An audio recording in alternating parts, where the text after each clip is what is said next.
सिर दर्द के बाद नेहा को डॉक्टर ने खिलाई बीपी की दवा, खराब हो गई किडनी। नमस्कार दोस्तों, हमारे यूट्यूब चैनल में आपका बहुत बहुत स्वागत है। दोस्तों, नेहा भी उन्हीं लोगों में थी जिन्हें लगता है हर छोटी बड़ी बीमारी का इलाज इन अंग्रेजी दवाओं की गोलियां खाने से मिल जाता है। पर आज वही नेहा हमेशा इस बात से परेशान रहती है कि छोटी सी नासमझी ने उसकी जिंदगी को कैसे तबाह कर दिया। इस छोटी सी गलती के कारण नेहा किडनी की पेशेंट बन चुकी है और जिंदगी बचाने की कोशिश में पूरा परिवार संघर्ष कर रहा है। बिहार के बेगूसराय के रहने वाली नेहा का बचपन बहुत ही प्यार दुलार से बीता। घर वालों ने अपने सामर्थ्य के मुताबिक एक अच्छे भले परिवार में उसकी शादी कर दी। नेहा जो भी चाही ईश्वर ने उसे सब कुछ दिया, यानी अच्छा घर बार, परिवार, सास ससुर, बच्चे, सब कुछ। कम उम्र में पाकर नेहा ने खुशियों का ठिकाना नहीं। पति मुंबई में रहकर अच्छा खासा पैसा कमाते तो बेटों की पढ़ाई भी अच्छे स्कूल से चल रही थी, लेकिन नेहा की गलती के कारण सब कुछ उसके आंखों के सामने से जैसे खो गया। जिन खुशियों को पाकर नेहा इतराती रहती, वो खुशियां नेहा के लिए घुटने टेकने लगी, क्योंकि नेहा की तबीयत इस कदर बिगड़ी कि वो जिंदगी की उम्मीद गंवाती जा रही थी। जी हाँ, बेगूसराय की रहने वाली नेहा बताती है कि घर परिवार में सबकी मुंह बोली थी। मेरी थोड़ी सी तकलीफ पर पूरे घर में जैसे उदासी हो जाती। मुझे जब भी कभी थोड़ा सा भी दर्द होता तो मैं दर्द की दवाएं मेडिकल स्टोर से लेकर खा लेती। इन दवाओं के पत्तों को अपने स्टॉक में भी रखा करती।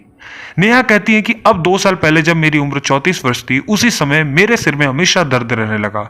दवा खाने की आदत मुझे पहले से ही थी। जब इन सामान्य दवाओं से आराम नहीं मिला तो हमने डॉक्टर को दिखाया। उन्हें हाई बीपी की शिकायत बताकर मुझे रोज बीपी की गोली खाने की सलाह दिया। डॉक्टर के सलाह के बाद मैं बीपी की दवाइयां खाने लगी। 2 साल तक ये सिलसिला चलने के बाद अक्टूबर 2020 में मुझे एक बार अचानक से उल्टी आई। उल्टी के साथ खून भी निकला। डॉक्टर को दिखाया तो उन्होंने चेस्ट से जुड़ी शिकायत के बारे में बताया। मैं उनके द्वारा बताई दवाएं खाती रही, लेकिन इन दवाओं से मुझे कोई आराम नहीं मिलता। इसी समय मेरा हाथ, पैर और चेहरे पर सूजन, हल्का बुखार और ठंडी लगना, पेशाब में कमी आदि समस्याएं होने लगी। मेरे तो समझ में नहीं आता कि आखिर मुझे हो क्या रहा है। आखिरकार मैंने अपने एक परिचित को दिखाया तो उन्होंने किडनी की खराबी की तरफ इशारा किया। किडनी की खराबी सुनते मेरे पूरे परिवार में जैसे खुशी ही हमेशा गायब हो गई। सबने कहा कि अरे आखिर किडनी कैसे खराब हो सकती है।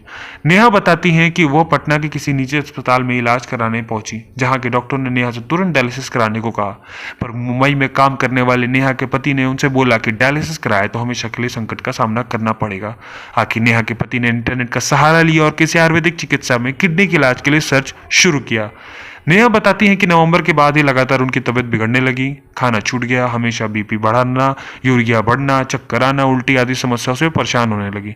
आखिरकार नेहा के पति को भारत के सबसे विश्वसनीय चिकित्सक संस्थान BK Arogyaman research private limited Varanasi के बारे में इंटरनेट पर जानकारी मिला।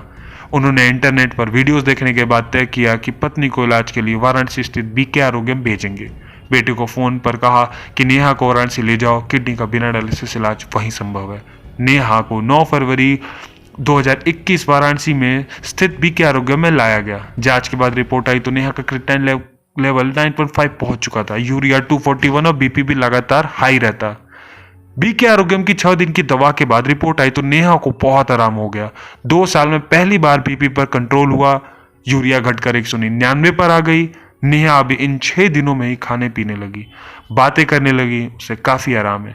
नेहा कहती है कि अगर वो बीके आरोग्य में समय से इलाज ना कराती तो उसकी जिंदगी हाथ ना आती। नेहा कहती है वो हर किसी से एक ही बात कहना चाहती हैं कि जिंदगी में कोई भी गलती करें, कभी एलोपैथिक दवा ना खाएं। यह आपकी जिंदगी का वो हाल कर सकता है जो मेरा किया। धन्यवाद।